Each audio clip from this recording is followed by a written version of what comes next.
Hello students, আমরা আগের দিন গ্যালভানিক সেলের রিপ্রেজেন্টেশন এবং সেখান থেকে কীভাবে সেল রিয়াকশান লিখতে হয় সেটা শিখেছিলাম এবং উল্টোটাও শিখেছিলাম যে সেল রিয়াকশান থেকে কীভাবে গ্যালভানিক সেলের রিপ্রেজেন্টেশনটা বানাতে হবে। আজকে আমরা এখান থেকে কন্টিনিউ করবো। আমাদের আজকে প্রথম টপিক হচ্ছে রেফারেন্স ইলেকট্রোড বা নির্দেশক তড়িৎদ্বার।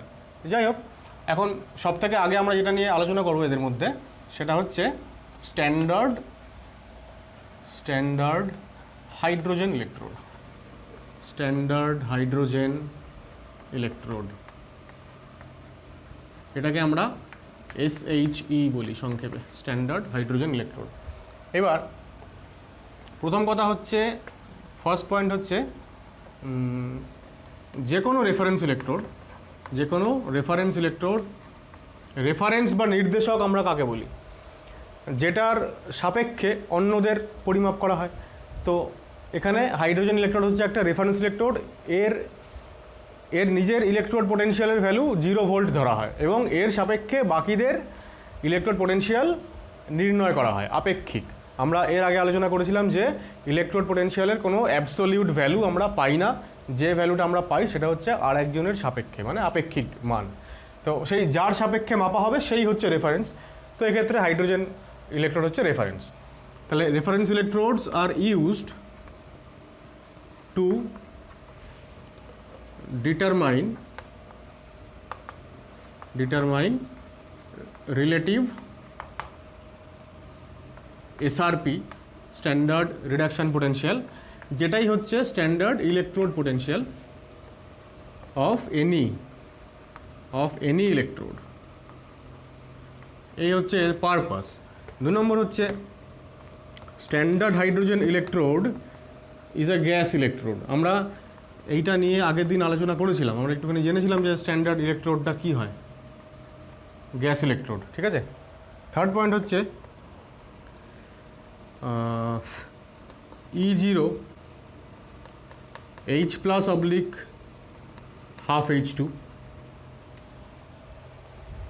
এটা কেন লিখলাম? স্ট্যান্ডার্ড হাইড্রোজেন ইলেকট্রোডে আসলে কি কি থাকে? হাইড্রোজেন গ্যাস আর HCl অর্থাৎ H+ আয়ন। তাহলে H+ আয়ন এবং H2 গ্যাস, এই দুটো মিলিয়ে হচ্ছে আমাদের ইলেকট্রোডটা তৈরি হচ্ছে, মানে সিস্টেমটা তৈরি হচ্ছে। তাহলে এবার দেখো H+ থেকে H2 হচ্ছে, মানে H+ থেকে H2 তৈরি হচ্ছে, মানে এটা রিডাকশান হচ্ছে, বিজারণ হচ্ছে। সুতরাং এটা হচ্ছে এইভাবে আমি যদি সিম্বলাইজ করি তাহলে এটা ইলেকট্রোডটার কী বোঝায়? Standard reduction potential, SRP। তো আমি এটাকে ব্র্যাকেটে লিখছি SRP। এবং এই পার্টিকুলার ইলেকট্রোডটারই যদি আমি এরকম লিখি যে H2/H+, তাহলে এটা H2 থেকে H+ মানে অক্সিডেশন। সুতরাং এইভাবে যে রিপ্রেজেন্টেশন করলাম আমি, এই রিপ্রেজেন্টেশনটা হচ্ছে এর স্ট্যান্ডার্ড অক্সিডেশন পোটেনশিয়াল। তো কি হয়, এদের দুটোরই ভ্যালু 0.0 ভোল্ট ধরে নেওয়া হয়। ঠিক আছে, 0.0 ভোল্ট ধরে এবার এর সাপেক্ষে বাকিদের ইলেকট্রোড পোটেনশিয়াল নির্ণয় করা হয়। এইবার এই জায়গাটাতে আমরা 1 আর হাফ না লিখে এখানে 2H+ আর এখানে একটা H2 লিখতে পারতাম। এখানেও তাই, একটা H2 আর এখানে 2H+ লিখতে পারতাম। একই ব্যাপার কেন? কারণ হচ্ছে যে আমরা আগেই বলেছি যে এটা একটা, অর্থাৎ এটা মানে ইলেকট্রোড পোটেনশিয়াল, এটা একটা ইন্টেন্সিভ প্রপার্টি। সুতরাং এটা স্টয়চিওমেট্রিক কোএফিসিয়েন্টের উপরে ডিপেন্ড করবে না। এবার স্ট্যান্ডার্ড হাইড্রোজেন ইলেকট্রোডটা দেখতে কেমন হয় দেখো। এরকম একটা পাত্রের মধ্যে এরকম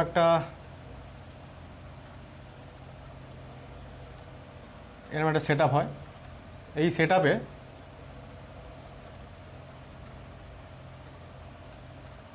সোজা দাগ আঁকতে অসুবিধা হচ্ছে। এই সেট আপটার মধ্যে এখানে একটা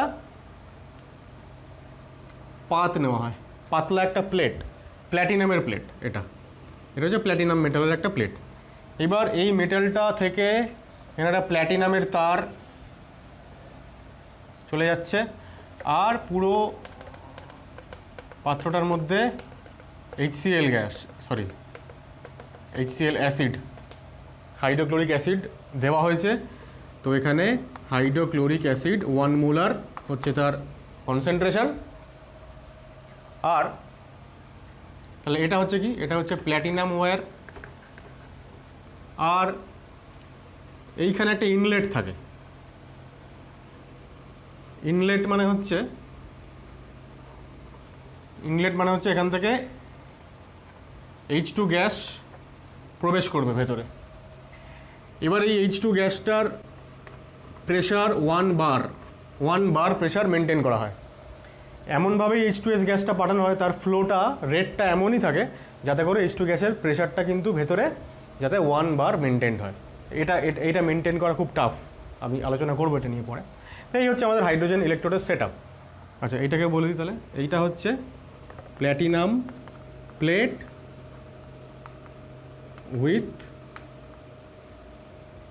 উইথ এ কোটিং মানে একটা আস্তরণ থাকে। কিসের আস্তরণ? Coating of platinum black. ঠিক আছে, প্ল্যাটিনাম ব্ল্যাক যদি এর উপরে একটা আস্তরণ দেওয়া থাকে তাহলে সেই প্ল্যাটিনাম ব্ল্যাকের ওপরে এখান থেকে যে হাইড্রোজেন গ্যাসটা তৈরি হচ্ছে বা যেটা আসছে, হাইড্রোজেন গ্যাসটা খুব সহজেই অধিশোষিত হতে পারবে, অ্যাবজর্ব হতে পারবে। সেই জন্য প্ল্যাটিনাম ব্ল্যাকের আস্তরণটা দেওয়া হয়। তো এই হচ্ছে আমাদের হাইড্রোজেন ইলেকট্রোড। এইবার হাইড্রোজেন ইলেকট্রোড সংক্রান্ত 2-4টা কথা, সেটা হচ্ছে যে যেহেতু রেফারেন্স ইলেকট্রোড, এটা ব্যবহার করে আমি অন্য ইলেকট্রোডের ইলেকট্রোড পোটেনশিয়াল বের করছি। সুতরাং এই ইলেকট্রোডটাকে অন্য কোনো ইলেকট্রোডের সঙ্গে আমাকে জুড়তে হবে, দিয়ে একটা গ্যালভানিক সেল তৈরি করতে হবে, যেমনটা আমরা ড্যানিয়েল সেল তৈরি করেছিলাম। এখন ক্ষেত্র বিশেষে স্ট্যান্ডার্ড হাইড্রোজেন ইলেকট্রোড এটা ক্যাথোড হিসেবেও কাজ করতে পারে, অ্যানোড হিসেবেও কাজ করতে পারে। তো যদি ক্যাথোড হিসেবে যদি কাজ করে তাহলে এর ভেতরে কী রিয়াকশান হবে? রিডাকশান বা বিজারণ, অর্থাৎ H+ ইলেকট্রন নিয়ে হাফ H2 তৈরি করবে, বা 2H+ দুটো ইলেকট্রন নিয়ে H2 তৈরি করবে। তাহলে এটা হয়ে গেল রিডাকশান। আর এটা 1 নম্বর পয়েন্ট। আর 2 নম্বর পয়েন্ট হচ্ছে ক্যাথোডের আন্ডারে 2 নম্বর পয়েন্ট হচ্ছে রিপ্রেজেন্টেশন। তখন আমরা রিপ্রেজেন্ট করবো কীভাবে? ক্যাথোড একদম ডান দিকে থাকবে আমার ইলেকট্রোড, আর তারপরে H2 গ্যাস আর H+ অ্যাকুয়াস। তো এই হচ্ছে আমার ক্যাথোড হিসাবে এই সেলের এই ইলেকট্রোডের রিপ্রেজেন্টেশন। আর 2 নম্বর হচ্ছে যে যদি অ্যানোড হিসাবে কাজ করলে রিয়াকশানটা জাস্ট উল্টো হয়ে যাবে, অর্থাৎ হাফ H2 ও কী করবে? H+ তৈরি করবে আর একটা ইলেকট্রন লুজ করবে। তাহলে এটা হচ্ছে আমার অক্সিডেশন, অ্যানোডে অক্সিডেশন হবে। আর রিপ্রেজেন্টেশন হবে কীরকম? আমার ইলেকট্রোড একদম লেফট কর্নারে থাকবে, তারপরে H2 গ্যাস, তারপরে H2 গ্যাসটা ঠিক ইলেকট্রোডের পাশে। কেন? কারণ ওই গ্যাসটা ইলেকট্রোডে এসে অ্যাবজর্ব হচ্ছে, সেটা বোঝানোর জন্য। তো এই হচ্ছে আমার টোটাল আলোচনা স্ট্যান্ডার্ড হাইড্রোজেন ইলেকট্রোড ব্যবহার, ইলেকট্রোডের গঠন আর কি, বা তার কার্যপ্রণালী। এইবার এটা ব্যবহার করে আমি একটা আননোন ইলেকট্রোডের ইলেকট্রোড পোটেনশিয়াল কীভাবে মেজার করব, সেইটা সবথেকে ইম্পর্টেন্ট এখানটায়। তো এবার সেইটা লিখছি আমি। তার আগে আমি একটু মুছছি, ছবিটা থাকুক, এইগুলোকে মুছে দিই। তাহলে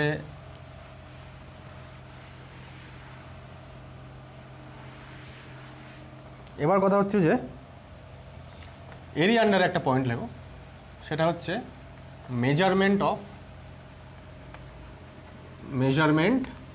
of standard electrode potential of an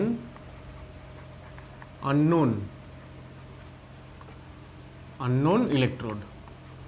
একটা আননোন ইলেকট্রোডের আমি কিভাবে স্ট্যান্ডার্ড ইলেকট্রোড পোটেনশিয়ালটা মাপবো এটা ব্যবহার করে। তাহলে এটার সঙ্গে ওই আননোনটাকে আমাকে কী করতে হবে? জুড়তে হবে। তাহলে এই যে প্ল্যাটিনাম ওয়্যার যেটা আমি এখানে দেখিয়েছিলাম, তাহলে প্ল্যাটিনাম ওয়্যার আসছে, নিচু করে দিই এটাকে। প্ল্যাটিনাম ওয়্যার, এখানে একটা ধরো পোটেনশিওমিটার আছে, পোটেনশিওমিটার বা ভোল্টমিটার, পোটেনশিওমিটার রাখাই বেটার। আমরা এর ডিফ্লেকশন দেখে আমরা রিডিংটা পাবো। সেই রিডিংটা হবে কিসের রিডিং? সেল পোটেনশিয়াল বা E0 সেল। হ্যাঁ, স্ট্যান্ডার্ড সেল পোটেনশিয়াল বা E0 সেল। E0 কেন বলছি? কারণ পুরো এই যে এক্সপেরিমেন্টটা, এটা আমরা 25 ডিগ্রি সি বা 298 কেলভিনে আমরা এই রিয়াকশানগুলো করাই। আর এদিকে তাহলে কী থাকলো? এদিকে তাহলে থাকলো হচ্ছে ইলেকট্রোড। ঠিক আছে, ইলেকট্রোড থাকবে নিশ্চয়ই, পাত্রের মধ্যে থাকবে। পাত্রের মধ্যে আর কী থাকবে? সলিউশন থাকবে। তাহলে সলিউশনটা ধরা যাক M+, আর ইলেকট্রোডটা ধরা যাক M। ঠিক আছে, এম প্লাস সিস্টেম। এইবার যে কোনো এক জায়গায় অক্সিডেশন হবে, অন্য জায়গায় রিডাকশন হবে। কি করে বুঝবো কোথায় কী হচ্ছে? ড্যানিয়েল সেলটা ভালো করে চিন্তা করে দেখো। ড্যানিয়েল সেলে যখন আমরা অ্যানোড অর্থাৎ জিঙ্ক, যেটা আমাদের লেফট হ্যান্ড ইলেকট্রোড ছিল, সেখানে জিঙ্ক থেকে কী হচ্ছিল, Zn2+ তৈরি হচ্ছিল, সলিউশনে আয়নের কনসেন্ট্রেশন বাড়ছিল এবং ইলেকট্রোডটার মাস ডিক্রিজ করছিল। ইলেকট্রোডের মাসটা যে ডিক্রিজ করছে সেইটা দেখে আমরা বুঝতে পারবো যে ওখানে অক্সিডেশন হচ্ছে। তো যদি এখানে ইলেকট্রোডের মাস ডিক্রিজ করে তাহলে আমরা ভাববো কেন, আমরা সিদ্ধান্তে আসবো যে এখানে অক্সিডেশন হয়েছে। তাহলে এখানে যদি অক্সিডেশন হয় তাহলে হাইড্রোজেন ইলেকট্রোডে কী হবে, রিডাকশান হবে। ঠিক আছে, আমরা ধরে নিচ্ছি এখানে অক্সিডেশন হচ্ছে। তাই যদি হয় তাহলে এটা অ্যানোড। ঠিক আছে, এবার তোমরা বলবে তাহলে যদি স্যার অ্যানোড হয় তাহলে এটাকে বাঁদিকে লিখতে হতো। সত্যিই তাই, বাঁদিকে লিখতে হতো, কিন্তু এখন লিখে ফেলেছি, আর তো কিছু করার নেই। এবার বা ধরো তুমি ল্যাবরেটরিতে এক্সপেরিমেন্ট করছো, এখন এরকম তো নয় যে তুমি এই হাইড্রোজেন ইলেকট্রোডের বাঁদিকে যদি কোনো ইলেকট্রোড রাখো, বাঁদিকে রাখলে তাহলে সেটা অ্যানোড হলো, তাহলে সেখানে অক্সিডেশন হবে, ওরকম তো ব্যাপারটা নয়। ব্যাপারটা তো আলটিমেটলি ডিপেন্ড করবে কিসের উপরে, এই ইলেকট্রোড পোটেনশিয়ালের ভ্যালুর উপরে। বাঁদিকে রাখছি না ডান দিকে রাখছি ওটা তো আর বুঝতে পারবে না। ওটা আমাদের কনভেনশন যে আমরা অ্যানোডটাকে বাঁদিকে দেখাই আর ডান দিকে আমরা ক্যাথোডটাকে দেখাই। এখন তো আমি জানি না যে ও অ্যানোড না ক্যাথোড, আমি ধরে নিচ্ছি ও অ্যানোড। ঠিক আছে, আমরা এই ছবিটাতেই এরপরে ধরে নেবো যে ও ক্যাথোড, তখন এটা আবার ঠিক হয়ে যাবে ছবিটা। হ্যাঁ, তোমরা যদি কনফিউশন তাও হয়, তোমরা অ্যানোড লেখার সময় এই পার্টিকুলার আননোন ইলেকট্রোডটাকে বাঁদিকে আঁকো আর হাইড্রোজেন ইলেকট্রোডকে ডান দিকে আঁকো, তাহলেই সমস্যা সমাধান হয়ে যাবে। আর এখানে রিডাকশান হবে ধরে নিচ্ছি, তাহলে এটা ক্যাথোড। অক্সিডেশন হবে কি করে বুঝবো? আবারও বলছি যে ইলেকট্রনের মাস ডিক্রিজ করবে, 1 নম্বর। 2 নম্বর হচ্ছে ইলেকট্রন নেগেটিভ চার্জ পাবে। যদি নেগেটিভ চার্জ পায় তাহলে অবশ্যই সেটা অ্যানোড। এইবার অ্যানোড যদি হয় তাহলে অক্সিডেশন রিয়াকশনটা এখানে কীরকম হবে দেখো। এম কী করবে, এম প্লাস কী করবে, না ঠিকই করলাম, এম কী করবে, ইলেকট্রন ছাড়বে আর এম প্লাসে পরিণত হবে। ধরা যাক এর E0 এম প্লাস এম মানে রিডাকশান পোটেনশিয়াল, এইটা আমাকে বের করতে হবে, আমি জানি না, কিন্তু আমি এদিকে জানি যে E0 অফ H প্লাস আর half H2 is equal to 0.0 volt. ঠিক আছে, এবার আমি একটা কথা বলছি, এটা আমি আগে বলেছি কি না মনে পড়ছে না। সেটা হচ্ছে যখনই আমরা কোনো একটা সেল পোটেনশিয়াল মাপবো, সেল পোটেনশিয়ালের ফর্মুলা হচ্ছে সেল পোটেনশিয়াল E0 সেল এর ফর্মুলা হচ্ছে E0 cathode minus E0 anode. এইটা তো ফর্মুলা সেল পোটেনশিয়াল বের করার। আর রিয়াকশান হচ্ছে কি না আমি কী করে বুঝবো? রিয়াকশান হলে এর মাস ডিক্রিজ করছে এসব বুঝতে পারবো। এখানে ক্যাথোডের রিডাকশান হবে মানে H প্লাস থেকে H2 গ্যাস তৈরি হবে, অনেক বেশি H2 গ্যাসের বাবলস এখানে আমরা দেখতে পারবো, মানে কিছু ভিজুয়াল চেঞ্জ তো আমরা দেখতে পাচ্ছি মানে রিয়াকশান হচ্ছে মানে রিয়াকশানটা স্পন্টেনিয়াস, স্বতঃস্ফূর্ত। আর যখনই কোনো স্বতঃস্ফূর্ত রিয়াকশান হয় সেই স্পন্টেনিটির কন্ডিশন হচ্ছে স্পন্টেনিয়াস যখনই কোনো রিয়াকশান হবে সেই ক্ষেত্রে E0 cell must be greater than 0, মানে E0 সেলকে পজিটিভ হতে হবে, এটা একটা শর্ত এবং এটা খুবই ইম্পর্ট্যান্ট। তাই যদি হয় তাহলে এই ভ্যালুটা আমার পজিটিভ হয়ে যাবে, তাই তো? এবার দেখো এই পোটেনশিওমিটার থেকে আমি কি পাবো, একটা সার্টেন ভ্যালু পাবো। ধরা যাক এই পোটেনশিওমিটারে আমি x ভোল্ট পেলাম, এর মাপ মানে E0 সেল পেলাম x ভোল্ট। তাহলে এই ফর্মুলা যদি আমি বসাই তাহলে x equal to E0 cathode কোনটা আমার হাইড্রোজেন, তাহলে হাইড্রোজেনের ভ্যালু কত 0 মাইনাস এটা E0 এম প্লাস এম। তাহলে এখান থেকে আমি E0 এম প্লাস এম যেটা আমাকে বের করতে হবে তার ভ্যালু আমি কত পাবো দেখো। তো দিস ইকুয়াল টু কী হবে 0 মাইনাস এক্স হয়ে যাবে না, অর্থাৎ মাইনাস এক্স ভোল্ট হয়ে গেল। তো এবার এই যে ব্যাপারটা এলো, অর্থাৎ E0 value E0 of unknown electrode এটা হয়ে গেল নেগেটিভ সাইনে, সাপোজ -1 ভোল্ট, হ্যাঁ -2.3 ভোল্ট নেগেটিভ সাইনে থাকবে। নেগেটিভ সাইনে যদি কোনো ভ্যালু থাকে তাহলে বুঝে নিতে হবে যে হাইড্রোজেন ইলেকট্রোডের রেসপেক্টে ওই ইলেকট্রোডটা হচ্ছে অ্যানোড। এটা যে কোনো ইলেকট্রোডের ক্ষেত্রে অ্যাপ্লিকেবল। যে কোনো ইলেকট্রোডকে যখন আমি হাইড্রোজেন ইলেকট্রোডের সঙ্গে সেট করে গ্যালভানিক সেল বানালাম এবং যদি আমি দেখি যে তার ভ্যালু নেগেটিভ, তাহলে হাইড্রোজেনের রেসপেক্টে সে ওপরে থাকবে মানে কি একটা ইলেকট্রোকেমিক্যাল সিরিজ আছে, আমি সেটাতে আসছি এরপরে। মনে কথা সেটা অ্যানোড হিসেবে কাজ করবে। আর যদি উল্টোটা হতো, যদি এটা ক্যাথোড হিসেবে কাজ করতো, তাহলে কী হতো দেখো। তাহলে আমি এই টোটাল যে আলোচনাটা করলাম এটা হচ্ছে যখন আমার আননোন ইলেকট্রন হচ্ছে অ্যানোড। এবার যদি উল্টোটা যদি হয় তাহলে দেখো আমি কি করব। দেখো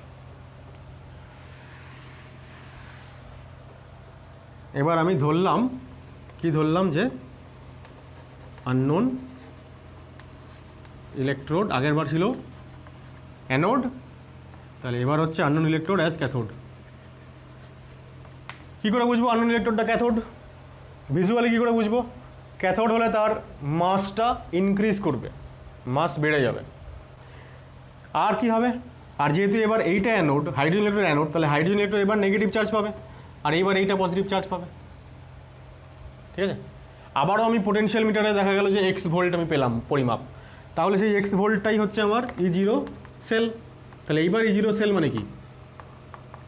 ফর্মুলা তো ওটাই, E0 ক্যাথোড মাইনাস অ্যানোড। তো এইবার আমার ক্যাথোডটা হয়ে গেল আমার এই আননোন ইলেকট্রোডটা। তাহলে আমি এবার এখানে কী লিখবো? E0 M plus M minus, এবার এটা 0 মানে 0.0 ভোল্ট অ্যানোড তো হচ্ছে হাইড্রোজেন ইলেকট্রোড, তাহলে 0 হয়ে গেল। তাহলে E0 সেলের জায়গায় আমি কী লিখলাম? এক্স লিখলাম, কারণ আমি এক্স ভোল্ট রিডিং পেয়েছি। তাহলে ফাইনালি যেটা হয়ে গেল সেটা হচ্ছে E0 M প্লাস M হচ্ছে কত? X volt. এবার দেখো পজিটিভ এসে গেছে। তাহলে যখন কোনো আননোন ইলেকট্রোডের স্ট্যান্ডার্ড রিডাকশান পোটেনশিয়াল, এগুলো সবই রিডাকশান পোটেনশিয়াল, কিন্তু এখানে কোথাও অক্সিডেশন পোটেনশিয়ালের কথা আমি বলিনি। আমি এর আগে বলেছিলাম যদি বলা না থাকে অক্সিডেশন পোটেনশিয়াল নাকি রিডাকশান পোটেনশিয়াল, তাহলে আমরা IUPAC কনভেনশন অনুসারে সবসময় ওটাকে আমরা রিডাকশান পোটেনশিয়ালই ভাববো। তাহলে যদি কোনো আননোন ইলেকট্রোডের রিডাকশান পোটেনশিয়াল ভ্যালু পজিটিভ হয়, তার মানে সেটা হাইড্রোজেনের সঙ্গে তাকে যদি আমি ফিট করি, তাহলে সে সবসময় ক্যাথোড হিসেবেই কাজ করবে এবং হাইড্রোজেনটা অ্যানোড হিসেবে কাজ করবে। ঠিক আছে? তাহলে এই হয়ে গেল এদের মেজারমেন্ট। তাহলে আমরা এখান থেকে মূল যে দুটো পয়েন্ট আমরা পেলাম সেই দুটো একটু লিখে নিই, ব্যাপারটা তাহলে সামারাইজ হয়ে যাবে। তাহলে 1 নম্বর হচ্ছে unknown electrode has positive E0 reduction মানে স্ট্যান্ডার্ড রিডাকশন পোটেনশিয়াল ভ্যালু। ঠিক আছে? এটার মানে কি? পজিটিভ মানে হচ্ছে always act as cathode when connected to SHE, right? পরেরটা ঠিক উল্টো, 2 নম্বর পয়েন্টটা তোমরা লিখে নাও, আমি আর লিখছি না ওটা। যে কী লিখবে? আচ্ছা আননোন বানান একটু, এটা এন হবে। 2 নম্বর হচ্ছে পয়েন্ট যদি আমি লিখি এখানে, তাহলে আমি লিখবো unknown electrode has negative E0 reduction value. তাহলে কি লিখবো? যে অলওয়েজ অ্যাক্ট অ্যাজ অ্যানোড। ঠিক আছে? তাহলে আমাদের স্ট্যান্ডার্ড হাইড্রোজেন ইলেকট্রোড সংক্রান্ত যাবতীয় আলোচনা কমপ্লিট। এবার আমরা 2 নম্বর আরেকটা রেফারেন্স ইলেকট্রোডের কথা বলবো, সেটা হচ্ছে ক্যালোমেল ইলেকট্রোড। এখন ক্যালোমেল ইলেকট্রোডের হঠাৎ করে প্রয়োজনীয়তাটা কেন হলো? অ্যাকচুয়ালি এই যে স্ট্যান্ডার্ড হাইড্রোজেন ইলেকট্রোড, যার নিজের হচ্ছে পোটেনশিয়াল 0 স্ট্যান্ডার্ড রিডাকশন পোটেনশিয়াল, এটা ইউজ করতে অনেক ঝামেলা হলো। যেটা আমি প্রথমেই বলছিলাম যে হাইড্রোজেন গ্যাসের ফ্লোটা এমন হতে হবে যাতে করে ভেতরে সিস্টেমে ইলেকট্রোডের মধ্যে 1 বার প্রেশারটা মেনটেন্ড হয়। সেইটা করা খুবই কষ্টকর। হ্যাঁ, এবার যদি এনিহাউ 1 বারের জায়গায় ওটা 1.1 বার হয়ে যায় প্রেশারটা, বা 0.9 হয়ে যায়, তাহলে কি হবে? সেই অবস্থায় রিডিংটা ভুল আসবে। আমি যদি পোটেনশিয়াল মিটারে এক্স ভোল্ট দেখি, তাহলে আমি তো সেই এক্স ভোল্টটাকে যখন আমি ক্যালকুলেট করব, তখন তো আমি E0 ক্যাথোড মাইনাস অ্যানোড যখন ফর্মুলায় ফেলছি, তখন তো আমি হাইড্রোজেনের ভ্যালুটা 0 বসাচ্ছি, 0.0। কিন্তু 0.0 তো তখনই যখন প্রেশারটা 1 বার। প্রেশার যদি 1 বার থেকে পাল্টে যায়, তাহলে ওই ভ্যালুটাও পাল্টে যাবে। কীভাবে পাল্টে যাবে সেই সংক্রান্ত প্রবলেম আমরা সলভ করব আজকে না, পরের ভিডিওতে। সেখানে নার্নস্ট ইকুয়েশন বলে আছে একটা, সেইখান থেকে আমরা এই সমস্ত দেখবো আর কি। মোট কথা হচ্ছে যে হাইড্রোজেন স্ট্যান্ডার্ড হাইড্রোজেন ইলেকট্রোড এর যদি পোটেনশিয়াল ভ্যালু 0 ভোল্ট হতে হয় তাহলে হাইড্রোজেন গ্যাসের প্রেশারটা 1 বার হতে হবে, যেটাকে মেনটেন করা খুব টাফ। আর 2 নম্বর হচ্ছে যদি বাই এনি চান্স হাইড্রোজেন গ্যাসের মধ্যে যদি কোনো ইমপিউরিটি থাকে, অশুদ্ধি থাকে, তাহলে ওই দামি প্ল্যাটিনাম ওয়্যার বা প্ল্যাটিনাম যে প্লেট সেগুলো ক্ষতিগ্রস্ত হবে। তো এইসব কারণের জন্য মূলত হাইড্রোজেন গ্যাসের প্রেশার মেনটেন করাটা ডিফিকাল্ট, সেই কারণে এটাকে চেঞ্জ করে আরেকটা নতুন কোনো স্ট্যান্ডার্ড রেফারেন্স ইলেকট্রোড আনা হলো, সেটাই হচ্ছে ক্যালোমেল ইলেকট্রোড। তাহলে প্রথম কথা হচ্ছে যে limitations of SHE standard hydrogen electrode, right. 1 নম্বর হচ্ছে কি লিখবো তাহলে, যে it is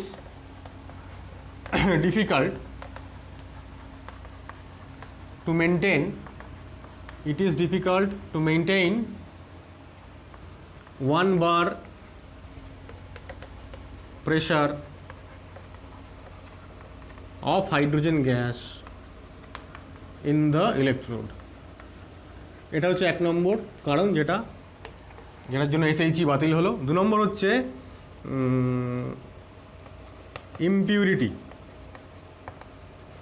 impurity if present in H2 gas or HCl solution, it will affect platinum electrode। তো এই দুটো কারণের জন্য মূলত SHE বাতিল হলো। নেক্সট আসলো ক্যালোমেল ইলেকট্রোড। ক্যালোমেল ইলেকট্রোড কেমন হয় দেখো, আমরা যদিও আগের দিন ক্যালোমেল ইলেকট্রোড নিয়েও আলোচনা করেছি, মানে ফুললি আলোচনা করেছি যা যা করা দরকার। ইলেকট্রোড ক্যাথোড বা অ্যানোড হিসেবে কাজ করলে তার রিপ্রেজেন্টেশন কী হবে, রিয়াকশান কী হবে, এভরিথিং দেখলেই বুঝতে পারবো ক্যালোমেল ইলেকট্রোড কোনটা। Calomel electrode Hg liquid,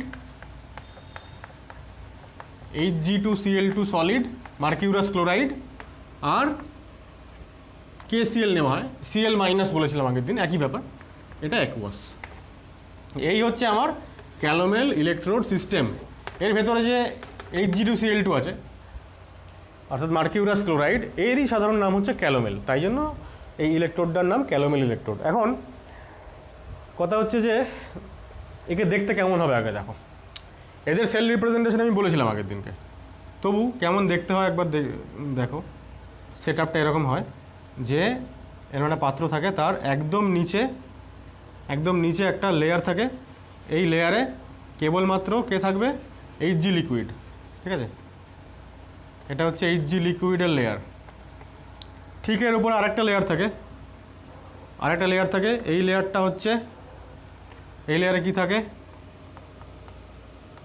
Hg2Cl2 আর Hg, মানে এটা সলিড আর Hg লিকুইড, এদের একটা পেস্ট মানে বুঝতেই পারছো, এটা থকথকে টাইপের একটা ব্যাপার, সেইটা এখানে রাখা হয়। আর ঠিক এর ওপরে থাকে ওই যে Cl মাইনাস, ঠিক আছে, অর্থাৎ KCl aqueous.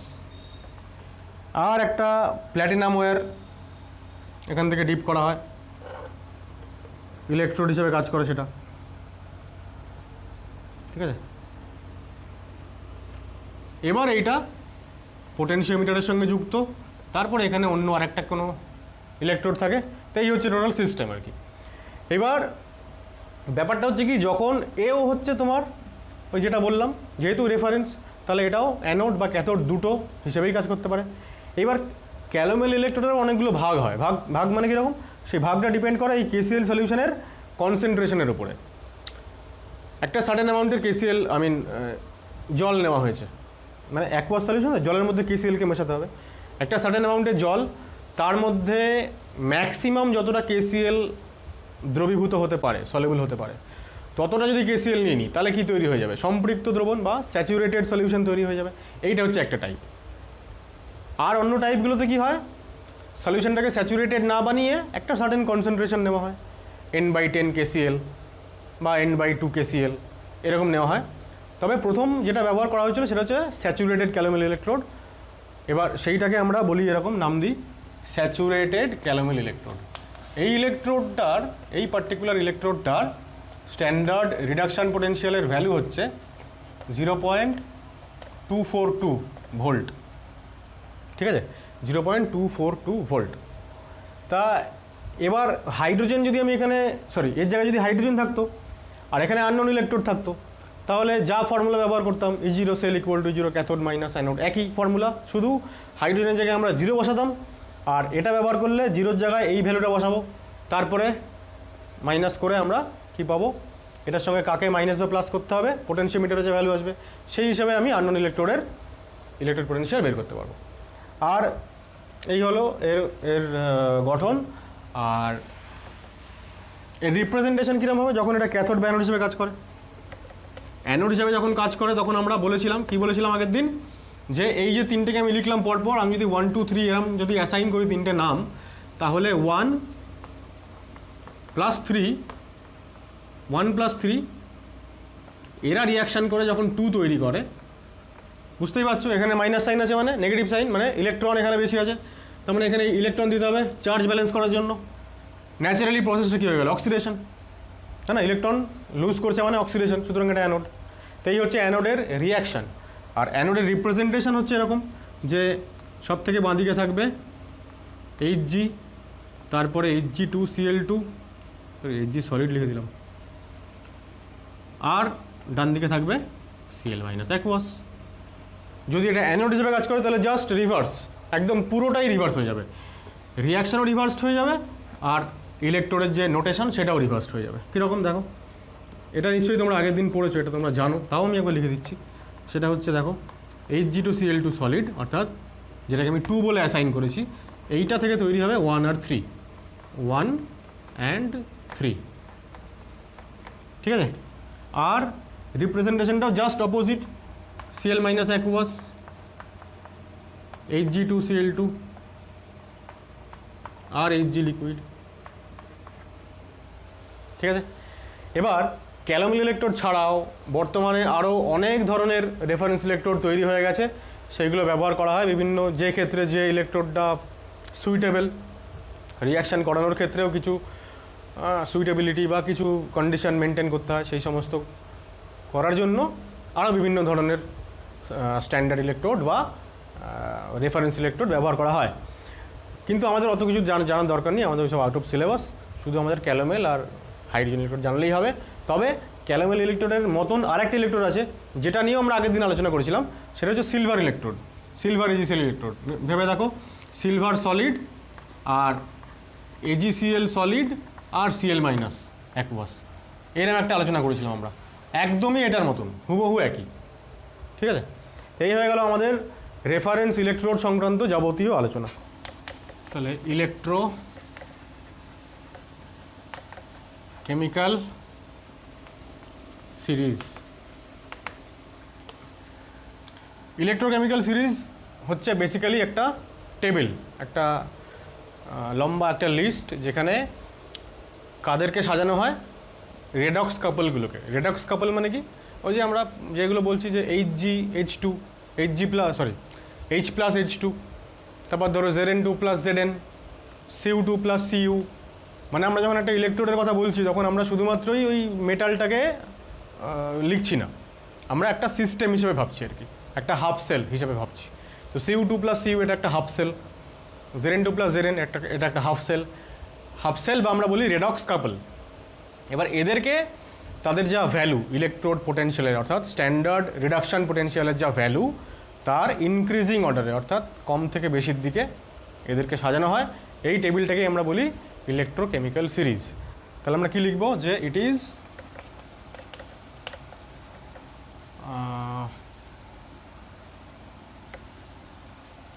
a table where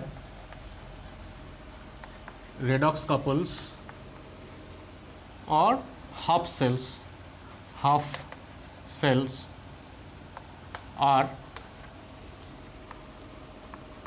arranged in increasing order of their SRP values, ঠিক আছে, from top to bottom. Top to bottom মানে ইনক্রিজিং অর্ডার তো, অর্থাৎ যার ভ্যালু সব থেকে কম সে সবার উপরে, যত নিচের দিকে নামি তত ভ্যালু বাড়তে থাকে। এবার যেটা আমরা একটু আগে বললাম যে SRP ভ্যালুগুলো আমরা হাইড্রোজেন ইলেকট্রনের রেসপেক্টে বের করি, হাইড্রোজেনকে 0 ধরে। আমরা এটাও দেখলাম যে হাইড্রোজেনের সাপেক্ষে যারা অ্যানোড তারা হয়ে যাবে, তারা সবসময় কোথায় থাকবে? ওপরের দিকে থাকবে। আচ্ছা, ওপরের দিকে থাকবে ওটা বলিনি, তারা সবসময় তার নেগেটিভ ভ্যালু হবে। আর যারা হাইড্রোজেনের সাপেক্ষে যারা ক্যাথোড হিসেবে কাজ করবে তাদের সবার ভ্যালু পজিটিভ হবে। এখন এই যে ইলেকট্রোকেমিক্যাল সিরিজ আমি কয়েকটা নাম লিখি আর কি, যে কীরমভাবে এদেরকে সাজানো হয় সেটা একটু দেখাই। আসলে এখানে 3খানা কলাম বানানো হয়।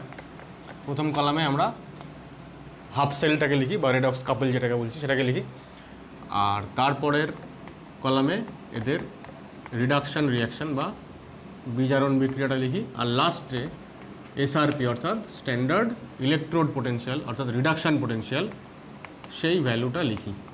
ঠিক আছে, আমরা বলছিলাম যে ইনক্রিজিং অর্ডার, তো সবথেকে উপরে যে থাকবে তার ভ্যালু সবথেকে কম। লিথিয়ামের SRP ভ্যালু হচ্ছে মিনিমাম, সবথেকে কম। যত নিচে নামি ভ্যালু বাড়তে থাকে, অর্থাৎ নেগেটিভ ভ্যালু কমতে থাকে। ঠিক আছে, -3 -2 -1 করতে করতে যখন 0 হয়ে যাবে তখন কোন সিস্টেম হয়ে যাবে সেটা? 0 মানে 2H + H2 বা H + হাফ H2। রিয়াকশান কীরকম হবে? H + E থেকে হাফ H2, অথবা যদি লেখো 2H + 2E H2, একই ব্যাপার, 0.00 ভোল্ট।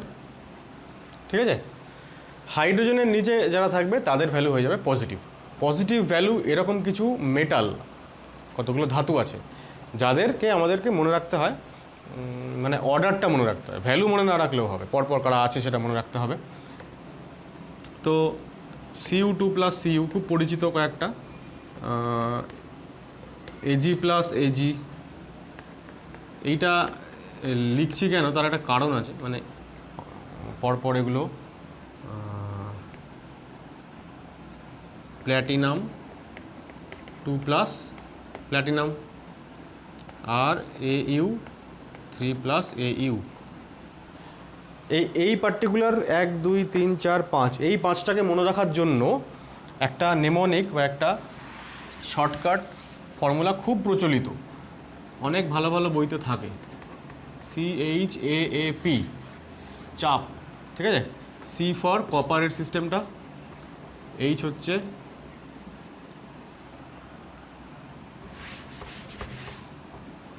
হচ্ছে মার্কারির সিস্টেমটা, এটা হচ্ছে Ag, এটা হচ্ছে Au, আর লাস্টে হচ্ছে প্ল্যাটিনাম। দেখো আমি কিন্তু অন্যরকম লিখেছি, কপারের পরে আমি লিখেছি কাকে? সিলভারের পরে আমি লিখেছি মার্কারি। যখন আমি এইটা দেখার পরে যখন আমি ভ্যালুগুলো চেক করলাম, E0 মানে SRP ভ্যালু আর কি, যত নিচে নামবো ভ্যালু বাড়বে। তো তো এর ভ্যালু হয় কত? আমার এইখানে লেখার কথা, এই কলামে আমি এখানেই লিখে দিচ্ছি। এর ভ্যালু হয় অ্যাকচুয়ালি 0.34 ভোল্ট, এর ভ্যালু হয় 0.8 ভোল্ট, এর ভ্যালু হয় 0.85 ভোল্ট। স্পেশালি এই কটা ভ্যালু মুখস্থ করেছি কেন? কারণ যাতে এইটা তোমাদেরকে বোঝাতে পারি আমি। 1.49, এটা কোনো জায়গায় 1.2টা 1.18 থাকে, আর কোনো বইতে 1.49টা 1.5 থাকে। তবে ম্যাক্সিমাম বইগুলোতেই যে ইলেকট্রোকেমিক্যাল সিরিজটা থাকে না, সেটা ইনকমপ্লিট থাকে। কোনো বইতে এই কটা অল্প কটা দেওয়া থাকে, কোনো বইতে একটু বেশি দেওয়া থাকে, কোনো বইতে একই সংখ্যক থাকে দেওয়া, কিন্তু এইটা আছে তো ওইটা নেই, ওইটা আছে এটা নেই, মানে ইনকমপ্লিট টাইপের একটা থাকে। বেশ কয়েকটা জায়গা থেকে ঘেটে আমি এই সব কটার ভ্যালু একসঙ্গে জোগাড় করতে পেরেছি। তাতে করে আমি যে সিদ্ধান্তে পৌঁছালাম যে এই প্রচলিত যে নেমোনিকটা এটা ভুল। কারণ দেখো CAHPA এইটা হয়ে যাচ্ছে আমাদের ইনক্রিজিং অর্ডার, কারণ যত নিচে নামছি আমরা ভ্যালু বাড়ছে। এখন কখনোই প্ল্যাটিনামটা নিচে আসতে পারে না, যেটা ওখানে লাস্টে প্ল্যাটিনাম লেখা আছে, ঠিক না? তাহলে এই হয়ে গেল। আর তো যেটা বললাম যে ভ্যালু আমাদের কিন্তু মনে রাখার কোনো দরকার নেই, শুধুমাত্রই এই সিকোয়েন্সটা মনে রাখলেই হবে। তাহলে CAHPA এরকম একটা মনে রাখবো আমরা নিচেরটার জন্য, CAHPA মনে রাখবো আমরা কার জন্য? যে সমস্ত মেটালসগুলো হাইড্রোজেনের নিচে আছে। ঠিক আছে, এইবার হাইড্রোজেনের ওপরে যারা আছে সেখানে তো প্রচুর মেটাল আছে, মানে ম্যাক্সিমাম মেটালগুলোই হাইড্রোজেনের ওপরে। তো কেন ওপরে সেগুলো পরে আমরা আলোচনায় আসবো। এখন তাদেরকে ম্যাক্সিমাম টাইমে কী হয়, আমাদের E0 রিডাকশান ভ্যালুগুলো দেওয়া থাকে কোয়েশ্চেনে, ফলে আমাদের অসুবিধা হয় না, মুখস্থ রাখারও দরকার নেই। কিন্তু অনেক সময় ভ্যালু না দিয়েও আবার কম্পেয়ার করতে দেয়, ঠিক আছে, রিডিউসিং প্রপার্টি মানে রিডিউসিং পাওয়ার, অক্সিডাইজিং পাওয়ার কম্পেয়ার করতে দেয়, ভ্যালু দেওয়া থাকে না। তো ভ্যালু যখন দেওয়া থাকে না তখন অ্যাটলিস্ট ভ্যালু তো আমাদের মুখস্থ করার দরকার নেই, কিন্তু কে কার পরে আছে কে কার আগে আছে ওইটা যদি আমরা জেনে রাখতে পারি তাহলে সেই কোয়েশ্চেনগুলো করা আমাদের খুব সহজ হয়ে যায়। তো সেইটার জন্য একটা নেমোনিক বানানো হয়েছে। সেই নেমোনিকটায় কি হয় দেখো, আমি আগে লিখে নিই তারপর বলছি। তো লিথিয়াম, তারপরে potassium, barium, strontium, calcium, sodium, magnesium, aluminium, manganese, zinc, chromium, এফি, ক্যাডমিয়াম, নিকেল, টিন। টিনের পরে টিনের নিচে যে আছে সেটা আমি এখানে লিখছি, জায়গা নেই তাই। লেড, আবার আমি এফি লিখলাম, দুবার এফি লিখেছি দেখো। এটা এবার কি, আমি যদি শুধু মেটালগুলোকে এইভাবে সাজাই তাহলে এটা হয়ে গেল অ্যাক্টিভিটি সিরিজ। যেই আমি এটা যে আয়নের সঙ্গে আছে ইলেকট্রোড বানানোর সময় সেটাও যখন আমি লিখে দেবো, আমি যখন এখানে K+ লিখে দেবো তখন এইটা আর অ্যাক্টিভিটি সিরিজ থাকবে না, তখন এটা হয়ে গেল ইলেকট্রোকেমিক্যাল সিরিজ। তো এখানে ধরো বেরিয়াম 2+, Sr2+, ক্যালসিয়াম 2+, ঠিক আছে, sodium plus, magnesium 2+, aluminium 3+, Mn2+,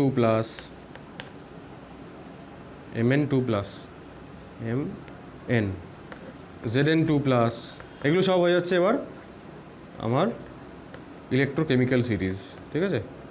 এখানে Fe2+, দুবার এফি লিখলাম এই কারণে, প্রথমটা Fe2+ আর পরেরটা Fe3+, ঠিক আছে। Lead Pb2+, cadmium 2+, Ni2+, Sn2+, ঠিক আছে। পরপর এদেরকে মনে রাখবো, কিন্তু এদের ভ্যালু মনে রাখার কোনো দরকার নেই। আমারও খুব বেশি ভ্যালু মনে নেই, 2-4টেরই ভ্যালু আমার মনে আছে, দরকার লাগেও না। এখন নেমোনিকটা আমি সবার আগে বলতে চাইছি, যেটা আসলে আমাদের দরকার, যেটা জানলে আমি এটাকে মনে রাখতে পারবো। একটা হিন্দি নেমোনিক, হিন্দি, বাংলা আমি পাইনি। হিন্দি 2-4 রকমের ছিল 2-4 জায়গায়, সেগুলোকে একটু কম্বাইন করে এদিক ওদিক করে একটা বানিয়েছি, যাতে করে ব্যাপারটা মনে রাখতে সুবিধা হয়। বাংলা যদি পাই বা যদি বানাতে পারি আমি, তাহলে পরে শেয়ার করবো তোমাদের সাথে। তো নেমোনিকটা হচ্ছে এরকম যে হিন্দি শব্দ কিন্তু ইংরাজি হরফে লিখছি, হিন্দি তো লেখার কোনো ব্যাপার নেই, হিন্দি জানি না, যাই হোক। তাহলে লেকে বাঁশুরি, বাঁশুরি মানে বাঁশি, লেকে বাঁশুরি, কলসিনাথ, मांगा आलू, कलसीनाथ मांगा आलू, आलू चाइलो। मैंने जानकर फेंका सीढ़ी। लेके बांसुरी, बाँशी निये, कलसीनाथ, आलू चाइलो, मैंने जानकर फेंका सीढ़ी। আমি সেটা জেনে আমি সিডি ছুঁড়ে মারলাম, কেন মারলাম জানি না, যাই হোক। नहीं सुना प्रभु, नहीं सुना प्रभु फिर से, ঠিক আছে। এর একটা বিচ্ছি টাইপের শুনতে এবং একটা নেমোনিক, যেটা মনে রাখলে আমাদের ইলেকট্রোকেমিক্যাল সিরিজের মেটালসগুলোকে মনে রাখা খুবই খুবই খুবই সহজ হবে। আবার বলছি দেখো, লেকে তাহলে Li আর পটাশিয়াম হয়ে গেল, বাঁশুরি বেরিয়াম স্ট্রনশিয়াম হয়ে গেল, কলসিনাথ ক্যালসিয়াম সোডিয়াম, कलसीनाथ मांगा आलू मैग्नीशियम एल्यूमिनियम, मैंगानीज Mn, मैंने जानकर, जानटा जेड लिखलाम केन जिंक ताई, कर তাহলে CR মিলিয়ে ক্রোমিয়াম হয়ে গেল, फेंका CD এটা ফেরাস ক্যাডমিয়াম, नहीं सुना निकेल और Sn টিন, प्रभु फिर से। যাই হোক, এটা মনে তাহলে পুরো ব্যাপারটা মনে থাকবে আর কি। আর এই হয়ে গেল আমাদের ইলেকট্রোকেমিক্যাল সিরিজের বর্ণনা। এরপর আমরা দেখব সিগনিফিকেন্স অফ, এখানে স্টার সাইন দিয়ে দাও, খুব ইম্পর্টেন্ট এবং এটা আমাদের সবসময় গুলিয়ে যায়। হ্যাঁ, আমরা জাজ করতে একটু ভুলভাল হয়ে যায়, তো সেই কারণে এটা খুব ইম্পর্টেন্ট আর কি। Significance of SRP values, standard reduction potential values, ঠিক আছে।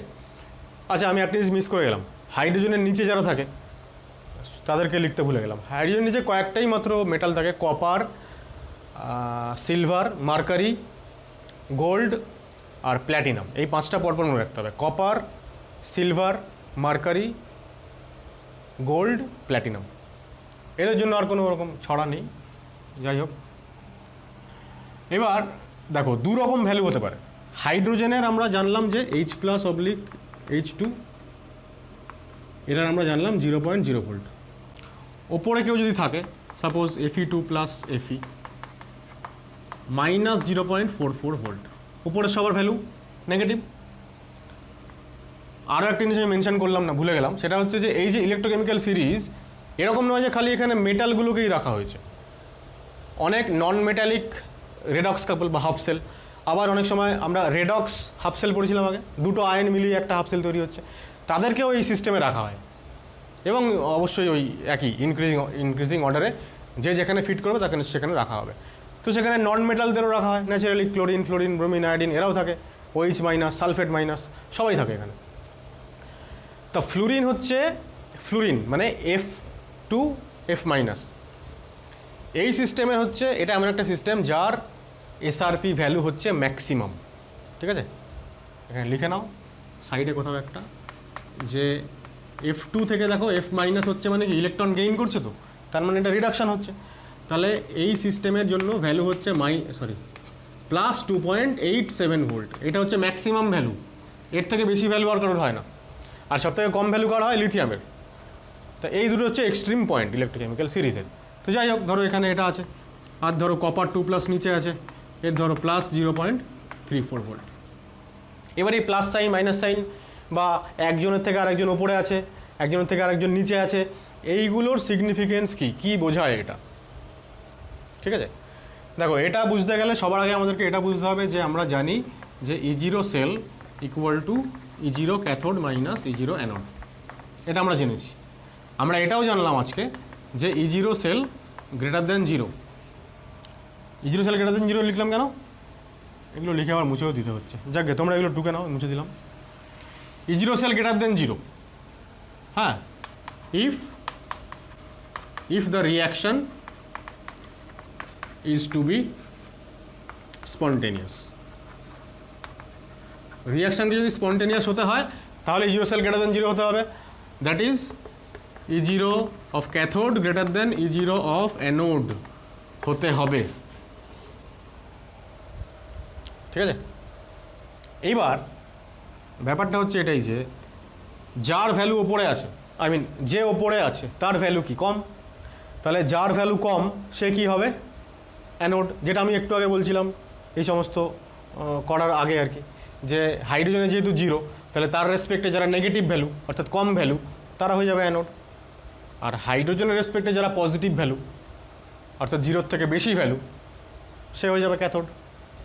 সেই সময় হাইড্রোজেনটা অ্যানোড হয়ে যাবে। মোট কথা হচ্ছে এইটা বোঝার পরে আমাদেরকে প্রথম যেটা জানতে হবে, 1 নম্বর পয়েন্ট হচ্ছে স্ট্যান্ডার্ড রিডাকশান পোটেনশিয়ালের ভ্যালু যার যত বেশি হবে, যেহেতু রিডাকশান পোটেনশিয়াল অর্থাৎ বিজারণ বিভব, তাহলে যার ভ্যালু যত বেশি সে তত সহজে রিডিউসড হতে চাইবে অর্থাৎ বিজারিত হতে চাইবে নিজে। আবার বলছি, স্ট্যান্ডার্ড রিডাকশান পোটেনশিয়ালের ভ্যালু যার যত বেশি হবে, যে সিস্টেমে যত বেশি হবে, সেই সিস্টেম তত সহজে তত তাড়াতাড়ি রিডিউসড হতে চাইবে। এখন যারা রিডিউসড হয় তারা অন্যকে কি করে? অক্সিডাইজ করে। আর অন্যকে যারা অক্সিডাইজ করে তাদেরকে আমরা কি বলি? অক্সিডাইজিং এজেন্ট বা অক্সিডেন্ট, ঠিক আছে। সুতরাং ফাইনালি আমরা এটা বলবো যে যাদের এসআরপি ভ্যালু বেশি সে হবে অক্সিডেন্ট অর্থাৎ অক্সিডাইজিং এজেন্ট, এবং যার এসআরপির ভ্যালু কম সে হবে রিডিউসিং এজেন্ট। এবার এইগুলোই আমাদের না কী হয়, সব হচপচ হয়ে যায়, লাস্টে অঙ্ক করতে গিয়ে সবগুলোই যায়, কোনটা কে আসলে রিডিউস হচ্ছে কে অক্সিডাইজ হচ্ছে ওইটাই দেখে আমরা অনেক সময় চিনতে পারি না, তাহলে কিন্তু খুব মুশকিল হয়ে যাবে। তাহলে 1 নম্বর পয়েন্ট হচ্ছে মোর এসআরপি ভ্যালু বেশি হয়ে গেল means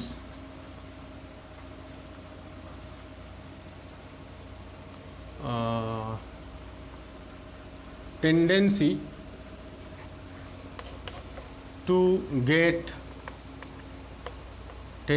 to get reduced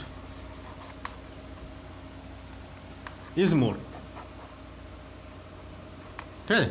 এসআরপির value বেশি মানে রিডিউসড হবার টেন্ডেন্সি বেশি, ঠিক আছে। আমি একটু তোমাদের সুবিধার্থে বাংলাও লিখে দিচ্ছি। রিডিউসড হওয়া মানে বিজারিত হওয়ার টেন্ডেন্সি বেশি হয়। এবার যে বিজারিত হয় সে অন্যকে কি করে, জারিত করে, অর্থাৎ অক্সিডাইজ করে। So it will act as better oxidising agent, ঠিক আছে, অক্সিডাইজিং এজেন্ট অর অক্সিডেন্ট, অর্থাৎ যাদেরকে আমরা বাংলায় বলি জারক দ্রব্য বা জারক পদার্থ, রাইট। খুব ইম্পর্টেন্ট, এটা ভুলে গেলে ইলেকট্রোকেমিস্ট্রির সব গণ্ডগোল হয়ে যাবে। তাহলে আবার বলছি, এসআরপি ভ্যালু যদি বেশি হয় তাহলে বিজারিত হওয়ার টেন্ডেন্সি বেশি, যে বিজারিত হয় সে অন্যকে জারিত করে, সুতরাং সে হচ্ছে তত ভালো অক্সিডেন্ট বা জারক দ্রব্য। আর যদি উল্টোটা হয় তাহলে সেকেন্ড পয়েন্টটা লিখে নাও। সেকেন্ড পয়েন্ট হচ্ছে তাহলে low value of SRP means tendency to get, এখানে রিডিউসড লিখেছি, এখানে উল্টোটা লিখবো, তাহলে অক্সিডাইজড হওয়ার যে টেন্ডেন্সি অর্থাৎ জারিত হওয়ার যে প্রবণতা সেটা হচ্ছে বেশি, আর যে অক্সিডাইজড হয় সে অন্যকে রিডিউস করে, সুতরাং এবার এটা বেটার রিডিউসিং এজেন্ট হিসেবে কাজ করবে। তাহলে acts as better reducing agent or reducing agent কে আবার অনেক সময় রিডাক্ট্যান্ট বলা হয়, রিডাক্ট্যান্ট, ঠিক আছে, বিজারক দ্রব্য,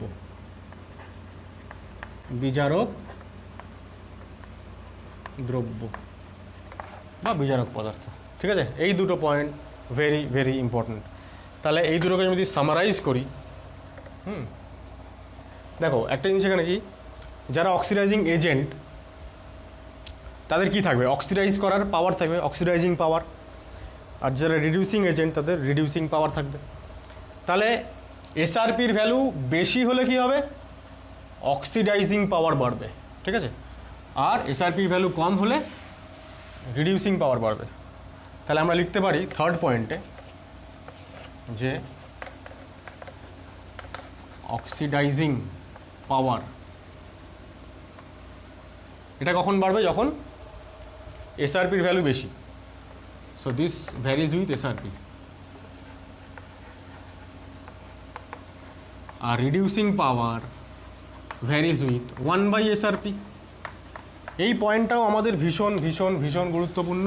কেন, এইবার এখানটাতেই আসছে আমাদের ইলেকট্রোকেমিক্যাল সিরিজটার সিগনিফিকেন্স। ইলেকট্রোকেমিক্যাল সিরিজে কি হচ্ছে দেখো, যে ছবিটা আমি একটু এঁকেছিলাম, যে ওপরে যে ছিল সে -0.44 ভোল্ট ছিল, Fe2 plus Fe2 plus Fe, আর যে নিচে ছিল Cu2 প্লাস Cu, তার ভ্যালু ছিল +0.34, রাইট। তাহলে এসআরপির ভ্যালু যত কম হবে, কম হলে রিডিউসিং পাওয়ার বাড়বে। কম ভ্যালু কার, যে ওপরে আছে, ঠিক আছে। এবার ওপরে যারা আছে তারা ম্যাক্সিমামই হচ্ছে মেটাল, ধাতু। তাহলে ধাতুগুলোর এসআরপি কম, সুতরাং ধাতুগুলোর রিডিউসিং পাওয়ার বেশি, এই জন্যই সমস্ত মেটালগুলো রিডিউসিং এজেন্ট হয় এবং মেটালরা নিজেরা অন্যকে রিডিউস করে এবং নিজে অক্সিডাইজড হয়। তো যখনই কোনো মেটাল অক্সিডাইজড হবে, অক্সিডাইজড হওয়া মানে কি, ইলেকট্রন ছাড়বে, ইলেকট্রন লস করবে। মেটালের অ্যাটম যদি ইলেকট্রন লস করে তাহলে মেটালটা কিসে পরিণত হবে? ক্যাটায়নে পরিণত হবে। আমরা জানি যে মেটালগুলো ক্যাটায়নেই পরিণত হতে চায়, যেটাকে আমরা অন্য কী নামে জানি, ইলেকট্রো পজিটিভিটি। সুতরাং দেখো সব কিছু এসে এক জায়গায় মিলে যাচ্ছে। তাহলে এসআরপির ভ্যালু কম মানে রিডিউসিং পাওয়ার বেশি, আর রিডিউসিং পাওয়ার বেশি কাদের? যাদের এসআরপির ভ্যালু কম, অর্থাৎ যারা হাইড্রোজেনের ওপরে আছে। ধাতুগুলো এই জন্যই বিজারক দ্রব্য হয়। আর এসআরপির ভ্যালু যার বেশি, যার এসআরপির ভ্যালু বেশি, সে অক্সিডাইজিং পাওয়ার তার বেশি, অর্থাৎ সে অন্যকে অক্সিডাইজ করে এবং নিজে রিডিউসড হয়, রাইট? এইবার এই জায়গাটা থেকে আমাদের থার্ড হয়ে গেল, ফিফথ পয়েন্টটা আসবে। ফিফথ পয়েন্টটা আরও ইম্পর্টেন্ট। ফিফথ পয়েন্টটা অনেক সময়, এই ফিফথ যে পয়েন্টটা আমি এখন বলতে চলেছি, এই পয়েন্টটাতে সবাই সবথেকে বেশি গড়বড় করে, ঠিক আছে? আমি রেফারেন্সের জন্য এই দুটোকেই ভাবছি। ধরো এদের মধ্যে রিয়াকশান হচ্ছে, ইলেকট্রোকেমিক্যাল, মানে দুটো আমি ইলেকট্রোড বানিয়েছি। একটাতে Cu2 + Cu যেরকম ড্যানিয়েল সেলে ছিল, আরেকটাতে Zn2 + Zn এর বদলে Fe2 + Fe। এইবার E0 সেল তো গ্রেটার দ্যান 0 হতে হবে যদি রিয়াকশান হয়, অর্থাৎ E0 cathode greater than E0 anode হতে হবে। ক্যাথোডের ভ্যালু বেশি হতে হবে। বেশি কার ভ্যালু? এটা নিশ্চয়ই বেশি, তাহলে এ হবে ক্যাথোড। এটুকু সমস্যা নেই কোনো। তাহলে এ যদি ক্যাথোড হয়, ঠিক আছে, তাহলে আমি কি লিখব, যে Cu2 + Cu এ যেহেতু ভ্যালু বেশি Fe2 + Fe থেকে, তাহলে এটা হয়ে গেল ক্যাথোড আর এটা হয়ে গেল অ্যানোড। এইভাবে আমাদের না ক্যাথোড অ্যানোড চিনতেও হবে এরপরে, যখন আমরা প্রবলেমে আসবো এগুলোই করবো আমরা। যাই হোক, তাহলে এটা যদি ক্যাথোড হয়, ক্যাথোডে কী রিয়াকশান হয়? রিডাকশান হয়। ক্যাথোডে রিডাকশান হয়। এবার সেইটা তুমি এইখান থেকে মেলাও। যদি এসআরপির ভ্যালু বেশি হয় তাহলে অক্সিডাইজিং পাওয়ার বেশি, অন্যকে অক্সিডাইজ করছে, তাহলে নিজে কী হবে? রিডিউসড হবে। ক্যাথোডে তো রিডাকশানই হয়, মিলে গেল। রিডাকশান যদি হয় তাহলে রিয়াকশানটা কী হবে? রিডাকশান কার হবে? এবার ভালো করে বোঝো। এই সিস্টেমটাতে রিডাকশান হবে। রিডাকশান কার হবে? এখানে দুজন আছে, Cu2+ আছে, Cu আছে। রিডাকশান কার হবে? রিডাকশান কিন্তু হবে Cu2+ এর। কেন? কারণ Cu2+টা হাইয়ার অক্সিডেশন স্টেটে আছে।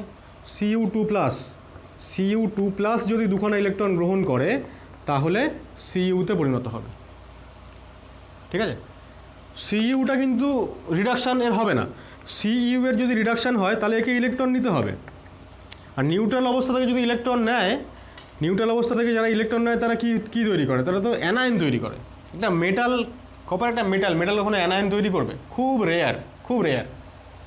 একমাত্র একটা কম্পাউন্ড আছে, সেখানে বোধ হয় সিজিয়াম এবং গোল্ড, এদের একটা কম্পাউন্ড আছে যেখানে গোল্ডটা নেগেটিভলি চার্জড হয়। আদারওয়াইজ কোনো মেটাল এরকম অ্যানায়ন তৈরি করছে হয় না। সুতরাং এই রিয়াকশান হবেই না, এটাই হবে। আমি এটাই বোঝানোর চেষ্টা করছি যে সিস্টেমে রিডাকশান হবে সেই সিস্টেমের মধ্যে কে রিডিউসড হবে? যে হাইয়ার অক্সিডেশন স্টেটে আছে সে রিডিউসড হবে। ক্লিয়ার? একই রকমভাবে এখানে কী হবে? অক্সিডেশন হবে। অক্সিডেশন কার হবে? Fe2+ এর অক্সিডেশন হবে না Feর অক্সিডেশন হবে? এখানে উল্টোটা। এখানে যেহেতু এখানে যে হাইয়ার স্টেটে ছিল Cu2+, সে ইলেকট্রন নিয়েছে, তাহলে এখানে যে লোয়ার স্টেটে আছে সেই ইলেকট্রনটা ছাড়বে। অর্থাৎ এখানে Fe এর কিন্তু অক্সিডেশন হবে। সেটাই তো হবে, কারণ দেখো এর হচ্ছে এসআরপির ভ্যালু কম। এসআরপির ভ্যালু কম মানে ও রিডিউসিং এজেন্ট, মানে ও অন্যকে রিডিউস করবে। অন্যকে যদি রিডিউস করে তাহলে নিজে অক্সিডাইজ হবে। নিজে অক্সিডাইজড হওয়া মানে ইলেকট্রন ছেড়ে দেওয়া। তা Feর পক্ষে ইলেকট্রন ছেড়ে দেওয়া সহজ, Fe2+ হওয়াটা অনেক বেশি সহজ, ঠিক আছে? এখন তুমি বলতে পারো যে Fe2+টা কেন Fe3+ হবে না? Fe2+ যদি Fe3+ হয় তাহলে তো Fe3+ Fe2+, ওইটা তখন আমার সিস্টেম হয়ে যাবে, মানে ওইটা তখন আমার রেডক্স কাপল হয়ে যাবে। সেটা আলাদা রেডক্স কাপল, তখন আর আমি এখানে এফি লিখবো না, তখন আমি Fe3 প্লাস Fe2 প্লাস লিখবো, সেটা আলাদা রেডক্স কাপল। যখন এই দুজনকে আমি ফিক্সড করে দিলাম তখন এদের মধ্যেই ইন্টারচেঞ্জ হবে, Fe2 প্লাস থেকে Fe হবে যদি মানে Fe থেকে Fe2 প্লাস হবে যদি এটা অ্যানোড হিসেবে কাজ করে, আর যদি কখনো এটা ক্যাথোড হিসেবে কাজ করে তখন Fe2 প্লাস থেকে Fe হবে। Fe3 প্লাসের গল্প আসবেই না এখানে। Fe3 প্লাস বা অন্য যে কোনো থার্ড কোনো স্পিসিস তখনই আসবে যখন তার সঙ্গে এদের মধ্যে যে কোনো একজন থাকবে। এই জন্য আমরা এটাকে কাপল বলছি। কাপল মানে এক জোড়া, দুজনই থাকবে, তিনজনের থাকার কোনো এখানে অস্তিত্ব নেই, মানে সম্ভাবনা নেই। তাহলে ফাইনাল দেখো এখান থেকে আমরা কী পেলাম। আমরা লিখব পয়েন্টে 4 নম্বর পয়েন্টে যে ডিউরিং রিডাকশান অ্যাট ক্যাথোড, ব্র্যাকেটে ক্যাথোডেই তো রিডাকশানটা হবে, during reduction at cathode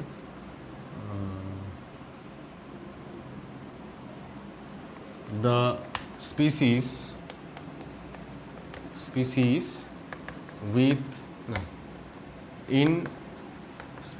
in higher oxidation state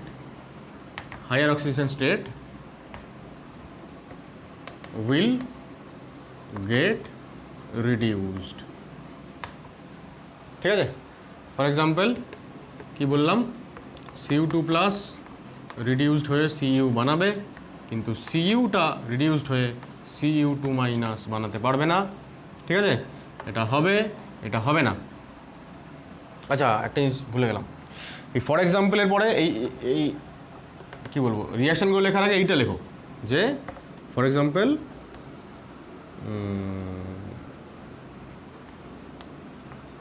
in case of Cu2 plus Cu system. ঠিক আছে, এই সিস্টেমের জন্য এই রিয়াকশানটা হবে, এই রিয়াকশানটা হবে না। এবার কেন হবে না, যেটা মূল কারণ যেটা বললাম, আসল যেটা কারণ সেটা হচ্ছে যে মেটাল রিডিউস হতে পারবে না, অ্যানায়ন তৈরি করতে পারবে না। আরও একটা যেটা কারণ আছে যেটা ইম্পর্টেন্ট নয়, মানে তো তবু বলা যায়, মানে লজিক্যাল, সেটা হচ্ছে যে যখন আমি যদি এই রিয়াকশানটা আবার হয়, এটা তো হচ্ছে না, যদি এটা হয় তাহলে সিস্টেমটা তো হয়ে গেল Cu2 মাইনাস আর Cu, কিন্তু আমি তো বলছি যে এই সিস্টেম, মানে যখন সিস্টেম আমার Cu2 প্লাস Cu তখন Cu2 প্লাস Cu2 মাইনাস তিনজন তো একসঙ্গে থাকতে পারবে না, রেডক্স কাপল দুজন থাকবে, সুতরাং এর থাকার কোনো চান্সই নেই। ঠিক আছে, আমরা রেডক্সে কে আছে আর কি, ওইটা দেখে আমরা ডিসাইড করব যে এটা থেকে এটা হবে না এটা থেকে এটা হবে। ঠিক আছে, হয়ে গেল এটা। এটা যদি 4-এর তুমি A দাও পয়েন্টটা, তাহলে নেক্সট এবার 4-এর B পয়েন্ট দাও। 4-এর B পয়েন্টটা আমি এখানেই মডিফাই করে দিচ্ছি, দুবার করে না লিখে। তাহলে ডিউরিং অক্সিডেশন লিখবো, অ্যানোডে লিখবো, এটা লিখবো আর এটা লিখবো। তাহলে ডিউরিং অক্সিডেশন অ্যাট অ্যানোডে যখন অক্সিডেশন হচ্ছে, the species in lower oxidation state will get কি বলবো, অক্সিডাইজড, তাই তো। আচ্ছা, ফর এক্সাম্পল কি লিখবো, ইন কেস অফ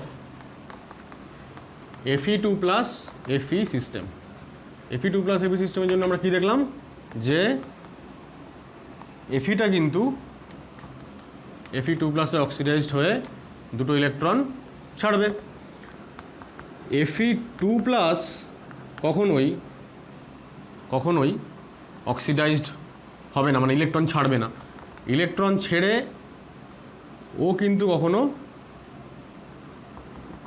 কিন্তু কখনো হাইয়ার অক্সিডেশন স্টেটে উঠবে না। এবার কেন এটা উঠবে না, কারণ আবারও ওই আগের লজিকে চলে আসি যে আমার সিস্টেমটা হচ্ছে Fe2 প্লাস আর Fe, তা বিজারণ হোক জারণ হোক যাই হোক না কেন, যদি বিজারণ হয় Fe2 প্লাস থেকে Fe হবে, জারণ হলে Fe থেকে Fe2 প্লাস হবে। থার্ড কোনো পার্সন আসবে না, এই থার্ড পার্সনের কোনো ইনক্লুশন হবেই না। ঠিক আছে, এবার আমরা যেটা করব সেটা হচ্ছে যে ইলেকট্রোকেমিক্যাল সিরিজের এই যে অ্যাপ্লিকেশন, ইলেকট্রোকেমিক্যাল সিরিজ বললাম, E0 ভ্যালু বেশি কম তার সিগনিফিকেন্স বললাম। এইবার ইলেকট্রোকেমিক্যাল সিরিজের যে অ্যাপ্লিকেশন পার্ট, যেখানে আর কি আমাদেরকে প্রবলেম সলভ করতে হয় বা কোয়েশ্চেন আনসার সলভ করতে হয়, যেটা হচ্ছে আমাদের আজকের ক্লাসের সবথেকে ইম্পর্টেন্ট জায়গা। এত কিছু শেখার পরে এবার তার অ্যাপ্লিকেশন, তো সেইটা আবার দেখা যাক। তাহলে দেখো অ্যাপ্লিকেশন অফ ইলেকট্রোকেমিক্যাল সিরিজ, এখন এই অ্যাপ্লিকেশন পার্টের আন্ডারে প্রচুর কোয়েশ্চেন্স আমাদের সলভ করতে হয় এবং গ্যালভানিক সেলের মোস্ট ইম্পর্টেন্ট পার্ট এই জায়গাটা থেকে শুরু, মানে যেখান থেকে বেশি বেশি করে কোয়েশ্চেন পরীক্ষাতে আসে, সেটা board, NEET, JEE Main, West Bengal joint, everywhere. কিন্তু ব্যাপার হচ্ছে যে আমি ভেবেছিলাম যে আজকে অ্যাপ্লিকেশন পার্টটা পুরো শেষ করব, যেটা সম্ভব হবে বলে মনে হচ্ছে না, কারণ অলরেডি আমরা 1 ঘন্টা ব্যয় করে ফেলেছি রেফারেন্স ইলেকট্রোড আর ইলেকট্রোকেমিক্যাল সিরিজের ইন্ট্রোডাকশান এইসব করতে গিয়ে। তো আমি যেটা করবো আজকে এটা শুরু করব, এটা শেষ করব আমি পরের ভিডিওতে। আমি চেষ্টা করব কাল বাদ পরশু আবার এই পরের পার্টটা দিয়ে এই পার্টটাকে শেষ করতে, তাহলে তারপরের ভিডিওতে আমরা ননস্টিক ইকুয়েশন, যেটাও আর একটা খুব মোস্ট ইম্পর্টেন্ট পার্ট এই গ্যালভানিক সেল পার্টের, সেটা আমরা করতে পারবো। তো যাই হোক, আমরা সরাসরি কোয়েশ্চেন আনসার ফর্মেই ব্যাপারটা করব। প্রথম পয়েন্ট হচ্ছে আইডেন্টিফাইং OA অক্সিডাইজিং এজেন্ট, সংক্ষেপে লিখেছি, এবং রিডিউসিং এজেন্ট অ্যান্ড দেয়ার পাওয়ার মানে কে কার থেকে কত ভালো অক্সিডাইজিং এজেন্ট বা রিডিউসিং এজেন্ট, সেই অর্ডারে এদেরকে সাজাতে হবে এবং আইডেন্টিফাই করতে হবে কোনটা রিডিউসিং এজেন্ট কোনটা অক্সিডাইজিং এজেন্ট। ফার্স্ট কোয়েশ্চেন দেখো, 4 মেটালস, 4টে মেটাল ABCD, তাদেরকে they have SRP values, standard reduction potential value দিয়ে দিয়েছে। Arrange them in increasing order of reducing power. এবার একটু আগে আমি একটা ফর্মুলা লিখেছিলাম, দেখো তোমরা নিশ্চয়ই মনে আছে যে রিডিউসিং পাওয়ারটা সবসময় SRPর সঙ্গে ইনভার্সলি প্রপোর্শনাল। ইলেকট্রোকেমিক্যাল সিরিজে যত ওপরে কেউ থাকবে তত তার SRP ভ্যালু কম হবে, মানে মোর নেগেটিভ হবে, তার মানে ফাইনালি ভ্যালুটা কম হলো। আর যত কম হয় ভ্যালু তত সে বেশি রিডিউসিং এজেন্ট হিসেবে কাজ করতে চায়। কারণ আমরা এটা প্রথম বলেছিলাম, ফার্স্ট পয়েন্টে আমরা লিখেছিলাম যে E0 রিডাকশান, তার যে সিগনিফিকেন্স, ফার্স্ট পয়েন্টে আমরা লিখিয়েছিলাম যে SRP ভ্যালু যার যত বেশি হবে সে তত বেশি নিজে রিডিউসড হতে চাইবে, অর্থাৎ সে তত ভালো অক্সিডাইজিং এজেন্ট হবে। তাহলে উল্টো করে বললে SRP ভ্যালু যার যত কম হবে সে তত ভালো রিডিউসিং এজেন্ট হবে। তাহলে রিডিউসিং পাওয়ার SRPর সঙ্গে ইনভার্সলি প্রপোর্শনাল। তাহলে সব থেকে কম SRP ভ্যালু কার আছে দেখো, -2.6, মানে A। তাহলে এর রিডিউসিং পাওয়ার সব থেকে বেশি। তারপরে দেখো C, তারপরে B, অ্যান্ড ফাইনালি D। ঠিক আছে, তাহলে এটা যদি রিডিউসিং পাওয়ার হয়, তাহলে যদি কোয়েশ্চেনটা উল্টোভাবে আসতো যে অক্সিডাইজিং পাওয়ারের সঠিক অর্ডারটা লেখো, তাহলে উল্টো হয়ে যেত, D সব থেকে বেশি অক্সিডাইজিং, তারপরে B, তারপরে C, তারপরে A। বোঝা গেল? জাস্ট ওই দুটো আমরা ব্যবহার করবো, যে SRP ভ্যালু বেশি মানে অক্সিডাইজিং এজেন্ট, SRP ভ্যালু কম মানে রিডিউসিং এজেন্ট। যার যত বেশি হবে SRP সে তত ভালো অক্সিডাইজিং, আর যার যত কম SRP হবে সে তত ভালো রিডিউসিং এজেন্ট। ঠিক আছে, তো এটাও কোথাও একটা ছোটো করে লিখে রাখতে পারো সাইডে, যে SRP ভ্যালু কম। ঠিক আছে, এটার মানে হচ্ছে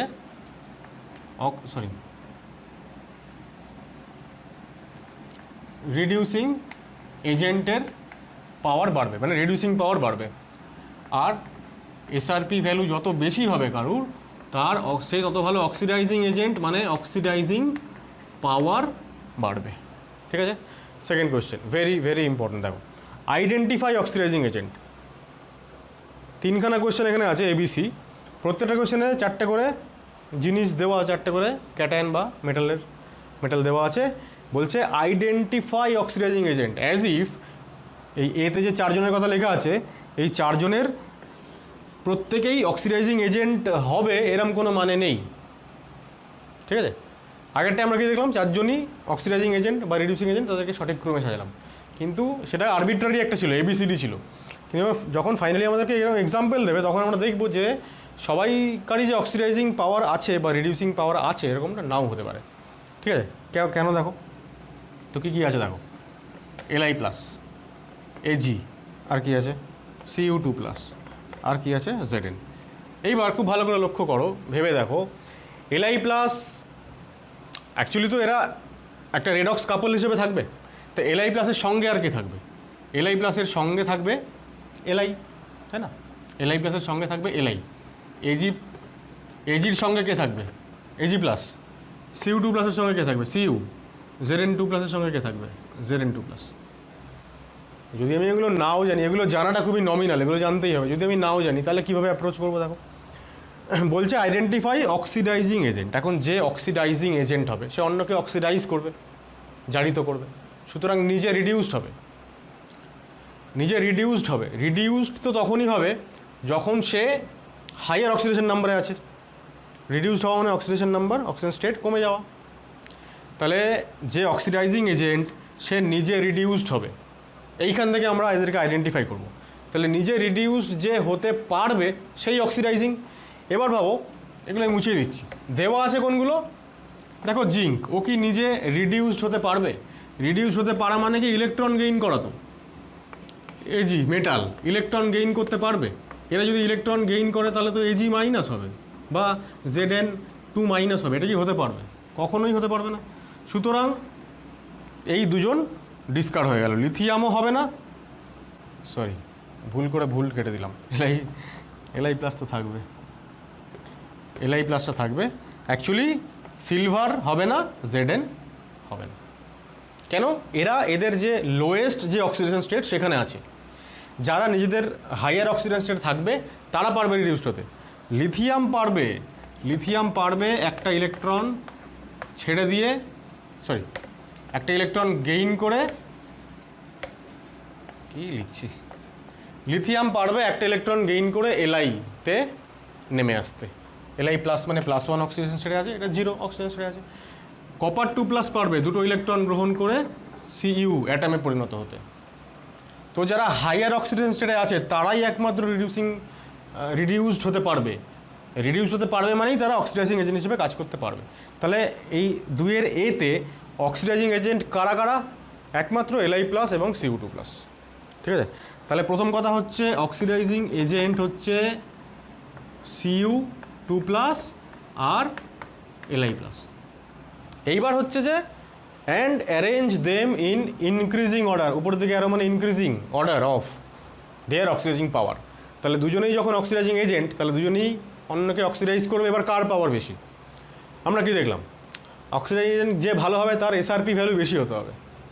এখন এই কোয়েশ্চেনে কোথাও এসআরপি ভ্যালু দেওয়া নেই, এরকম কোয়েশ্চেনও পরীক্ষায় আসতে পারে। পরীক্ষায় বলতে বোর্ডের কোয়েশ্চেনে জেনারেলি আসে না, সেখানে এসআরপি ভ্যালু দেওয়া থাকে বা এসওপি ভ্যালু দেওয়া থাকে। এসওপি দেওয়া থাকলে এসআরপিতে কনভার্ট করতে হবে। এখানে যখন দেওয়া নেই তাহলে আমাদের ওই নেমোনিক্সটা বিচ্ছিরি ওই ছড়াটা মনে রাখতে হবে এবং কে কার উপরে নিচে আছে একটু আইডিয়া রাখতে হবে। হ্যাঁ, এক্ষেত্রে আইডিয়া রাখা খুবই সহজ। লিথিয়াম হচ্ছে the most powerful reducing agent, সব থেকে উপরে থাকে। হোয়ারাজ কপার হাইড্রোজেনেরও নিচে থাকে। কপারের ভ্যালু +0.34। তোমরা অঙ্কগুলো যখন পড়বে, এরপরে আমি যখন করাবো অঙ্কগুলো, তখন ভ্যালুগুলো এতবার করে লিখতে হবে, ভ্যালুগুলো এমনি মুখস্থ হয়ে যাবে, যেগুলো খুব কমন আমাদের থাকে। তাহলে +0.34 -3.06, তাহলে এর ভ্যালু বেশি। তা যার ভ্যালু এসআরপি বেশি সে তত ভালো অক্সিডাইজিং এজেন্ট। তাহলে অক্সিডাইজিং এজেন্টের অর্ডার হলো এইটা। ক্লিয়ার? বিএডটা দেখো, বিএডটাতে দেখো 4টে মেটাল আছে এবং 4টে মেটালই দেখো ক্যাটায়ন তৈরি করে রয়েছে, ক্যাটায়নিক ফর্মেই আছে।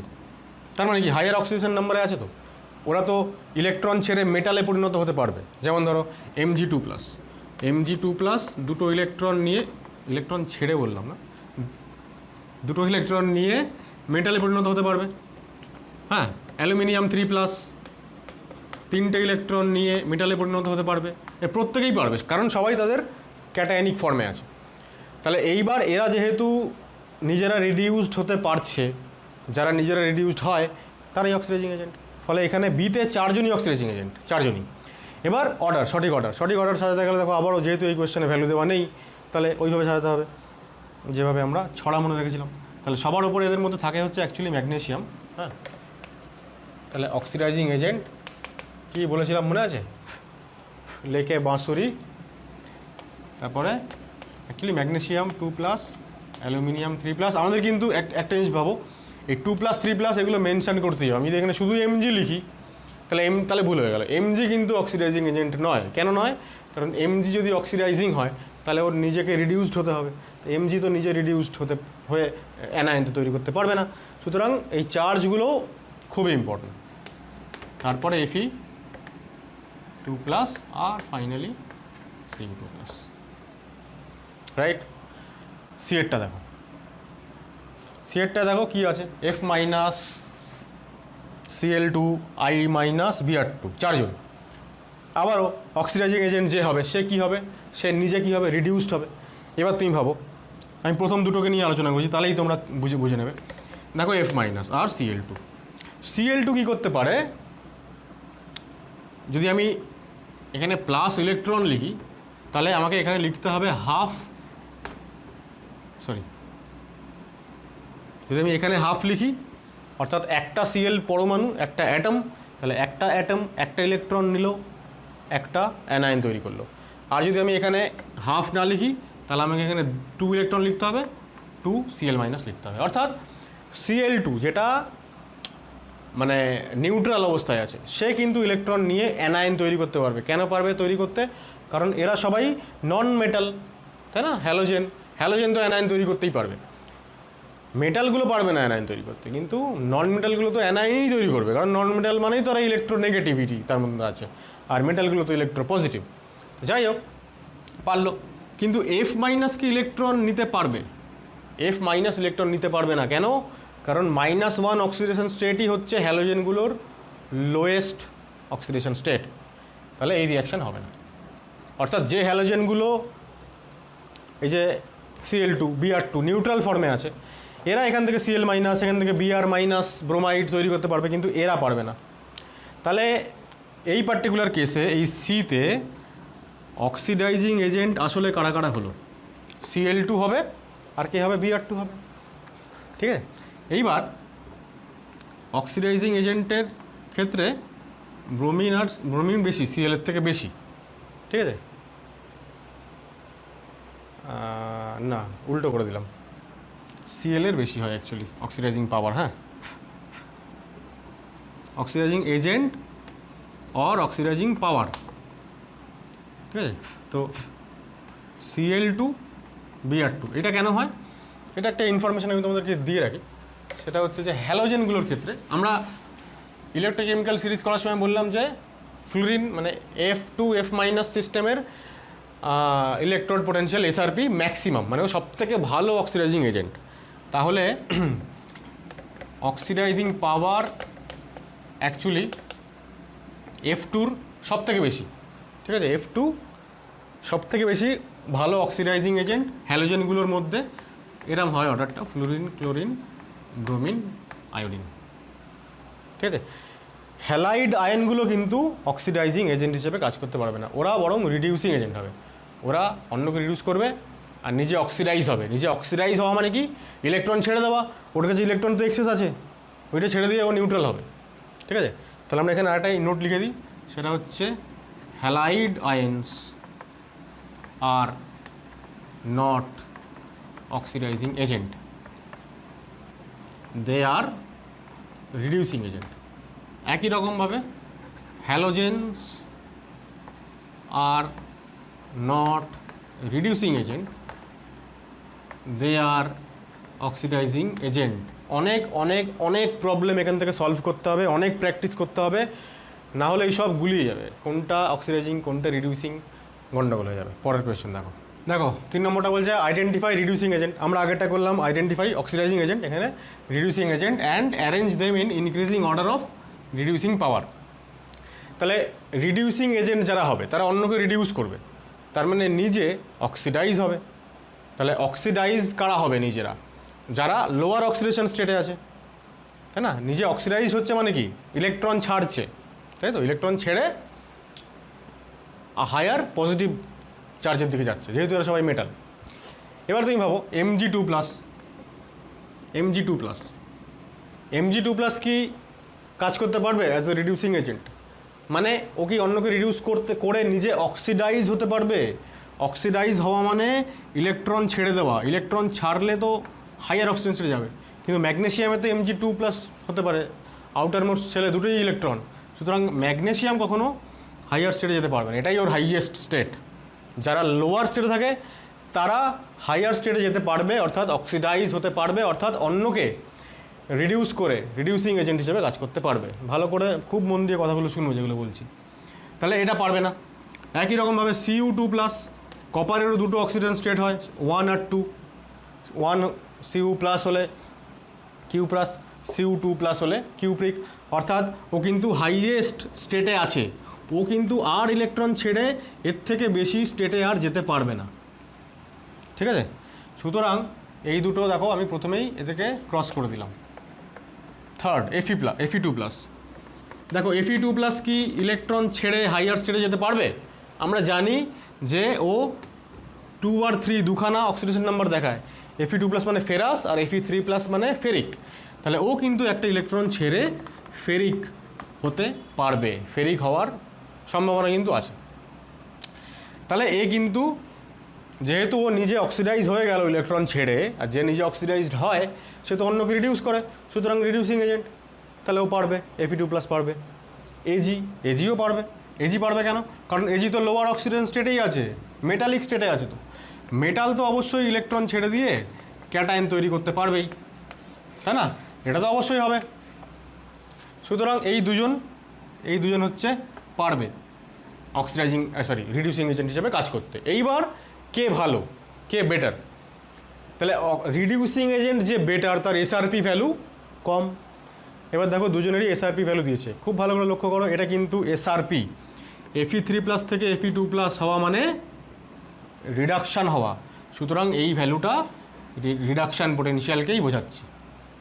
আবার এজি প্লাস থেকে এজি হওয়া মানে রিডাকশান হওয়া, সুতরাং এই ভ্যালুটা রিডাকশানকেই বোঝাচ্ছে, রিডাকশান পোটেনশিয়ালকেই বোঝাচ্ছে। এইবার স্ট্যান্ডার্ড রিডাকশান পোটেনশিয়াল যার যত কম সে তত ভালো রিডিউসিং এজেন্ট। তাহলে যেহেতু এর কম না ওর বেশি, তাহলে এটা ভালো রিডিউসিং এজেন্ট। তাহলে আমি বলতে পারবো যে রিডিউসিং পাওয়ার কার বেশি? Fe2 প্লাসের বেশি than that of silver, metallic silver, ঠিক আছে। এই ভ্যালুগুলো যখন দেওয়া থাকে তখন এগুলো খুব কেয়ারফুলি দেখতে হয়।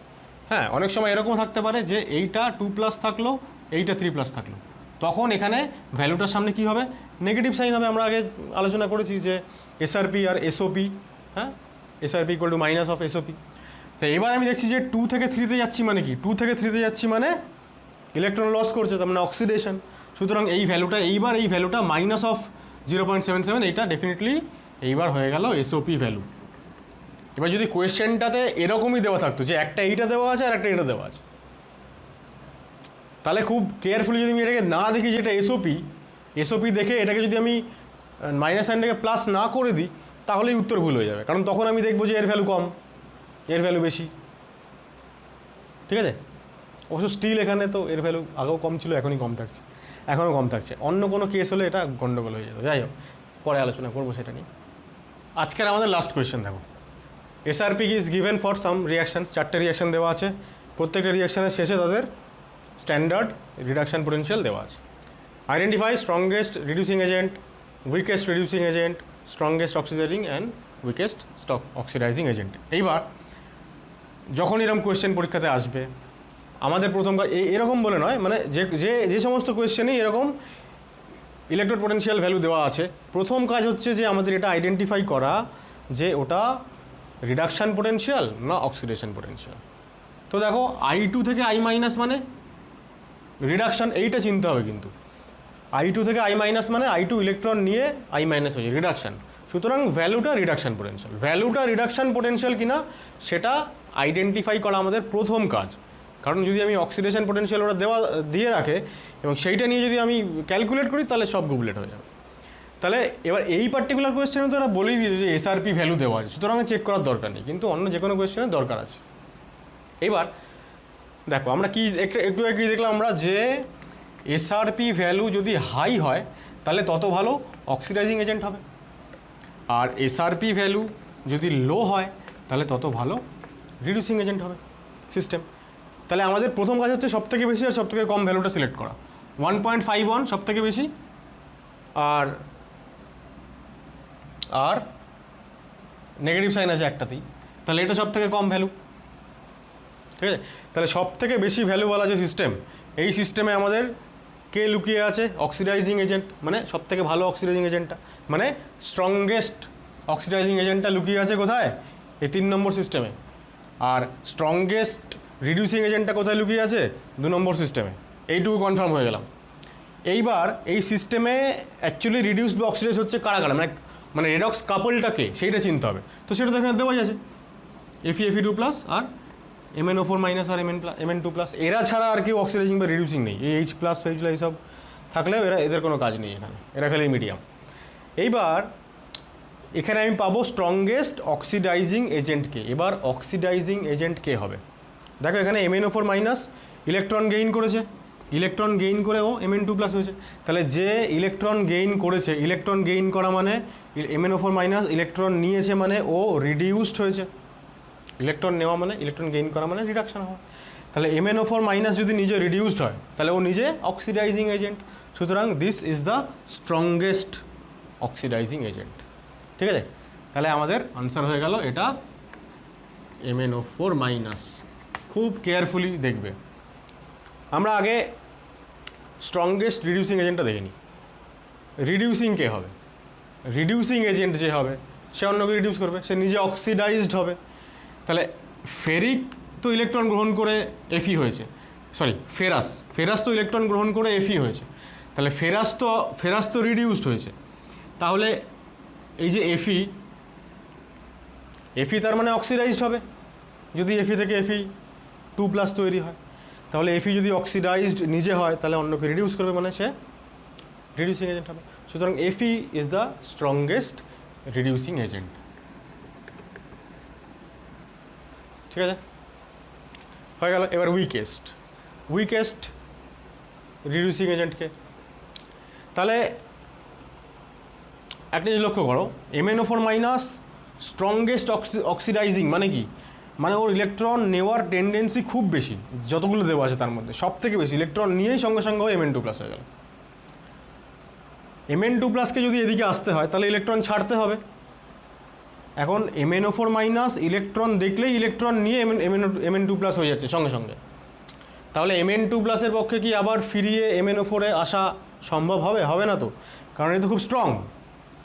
তাহলে যে হচ্ছে স্ট্রংগেস্ট অক্সিডাইজিং এজেন্ট, তার যে রেডক্স কাপল সে হবে উইকেস্ট রিডিউসিং এজেন্ট। কারণ একে এদিকে আসতে গেলে ইলেকট্রন, এ যেমন ইলেকট্রন গেইন করেছে এ তেমন ইলেকট্রন ছাড়বে, মানে অক্সিডাইজড হবে। অর্থাৎ অন্যকে রিডিউস করে ওকে MnO4 মাইনাসে কনভার্টেড হতে হবে, সেটাও পারবে না।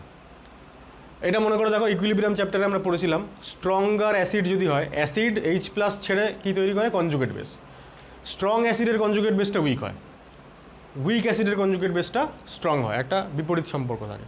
সেম হেয়ার, স্ট্রং অক্সিডাইজিং এজেন্টের রেডক্স কাপল উইক রিডিউসিং হবে, আর যেটা স্ট্রং রিডিউসিং তার যে কাপল সেটা উইক অক্সিডাইজিং হবে।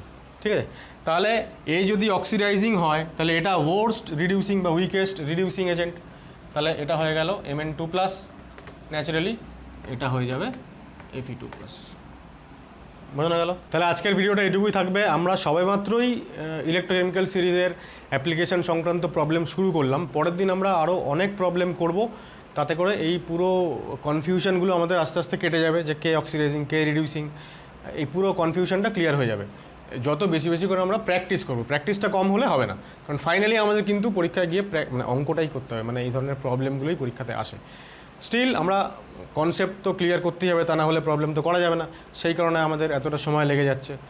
তবু আমরা এই স্পেসেই চলতে চাই, কারণ এই পেসে চললে আমাদের কনসেপ্টটা ক্লিয়ার হবে, যেটা ভীষণ ভীষণ গুরুত্বপূর্ণ প্রবলেম সলভ করার জন্য।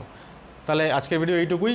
যারা এখনও পর্যন্ত আমার চ্যানেলটা সাবস্ক্রাইব করোনি, তোমরা অতি অবশ্যই চ্যানেলটা সাবস্ক্রাইব করো এবং পরবর্তী ভিডিওগুলো অবশ্যই দেখতে থাকো। ওকে।